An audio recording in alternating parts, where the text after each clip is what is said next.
अब कौन सा ऐसा जागरूक मतदाता होगा जो इस समय सरकार जो 5 साल तक सेवा करेगी उसके विपरीत जाके मतदान करे। लोग नशाखोर और नशे का व्यापार करने वाले उन नेताओं को सबक सिखाना चाहते हैं जिनका संबंध 5 साल तक सत्ता के रूढ़ दल के साथ रहा। राजेंद्र जी, टीटी जी को जिस तरह से पहले ही मंत्री बना दिया गया, कहीं ना कहीं लोगों का कहना था कि ये तीसरे नंबर पे थे, तो भाजपा की ये रणनीति है, चाणक्य नीति, क्या कहेंगे? देखिए, रणनीति चाणक्य नीति नहीं, जब संविधान में प्रावधान है कि बहुमत वाला दल किसी भी व्यक्ति को 6 महीने तक मंत्रिपरिषद में अपना सदस्य ले सकता है। पेट्रोल डीजल का मुद्दा जो है, वेट कम नहीं था, अब क्या वेट कम होगा? निश्चित तौर पर जब प्रधानमंत्री जी ने भरतपुर की रैली में ऐलान किया है, मोदी जी जो कहते हैं वो करते हैं, वो समय भी दूर नहीं। भाजपा के कद्दावर नेता, पूर्व नेता प्रतिपक्ष राजेंद्र राठौड़ आज हनुमानगढ़ पहुंचे हैं, जब बातचीत करते हैं। राजेंद्र जी, आप श्रीगंगानगर का दौरा करके आए हैं, श्रीकरणपुर में क्या स्थिति लग रही है टीटी? करणपुर विधानसभा क्षेत्र के अंदर लोग नशाखोर और नशे का व्यापार करने वाले उन नेताओं को सबक सिखाना चाहते हैं जिनका संबंध 5 साल तक सत्ता के रूढ़ दल के साथ रहा।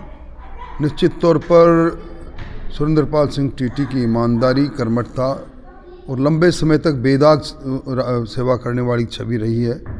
नई सरकार बनी है, भजनलाल जी की सरकार बनी है। सरकार के साथ लोगों को साझा करना और उनका मंत्री पद पर नवाजा जाना इस चुनाव के अंदर भारतीय जनता पार्टी की विजय को सुनिश्चित कर रहे हैं।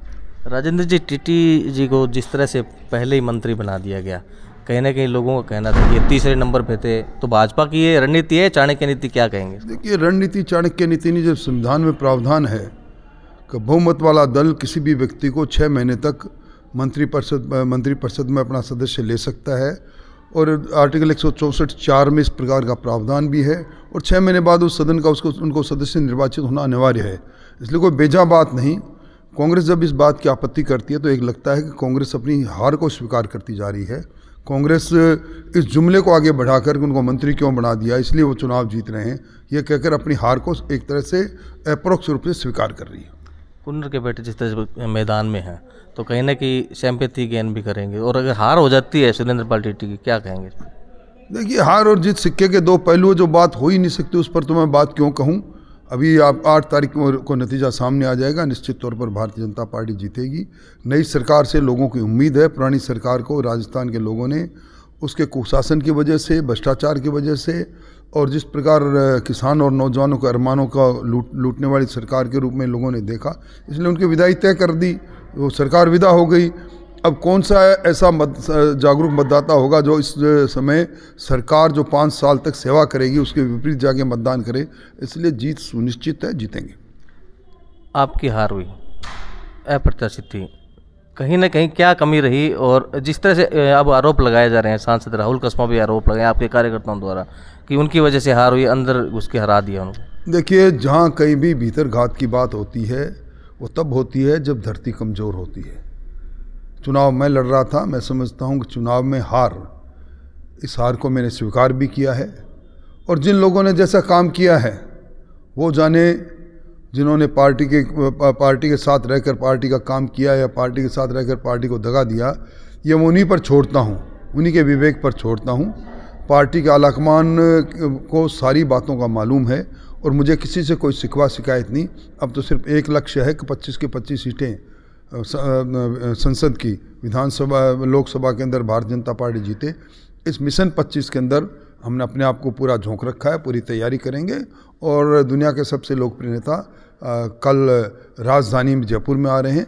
उनका स्वागत करने के लिए राजधानी तैयार है और पूरे देश में सुशासन हो, इस प्रकार की परिकल्पना उन्होंने की और उसका वो साकार भी किया। उसको और पैना करने के लिए कल डीजीपी का सम्मेलन होगा और मैं समझता हूँ कि जहाँ इस प्रकार का नेतृत्व हो वहाँ आगे की बात को कहना ही चाहिए, पीछे की बात को भूलना ही चाहिए।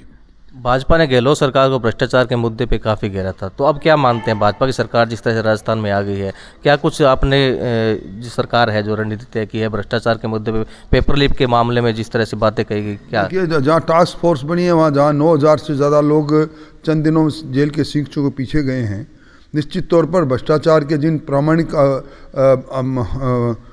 आरोपों को हमने लगाया है, चाहे विधानसभा में लगाओ चाहे विधानसभा के बाहर लगाए, उन पर हम जांच भी करवाएंगे और उन सारे दोषियों के चेहरे से नकाब भी हटाएंगे। पेट्रोल डीजल का मुद्दा जो है, वेट कम नहीं था, अब क्या वेट कम होगा? निश्चित तौर पर जब प्रधानमंत्री जी ने भरतपुर की रैली में ऐलान किया है, मोदी जी जो कहते हैं वो करते हैं, वो समय भी दूर नहीं।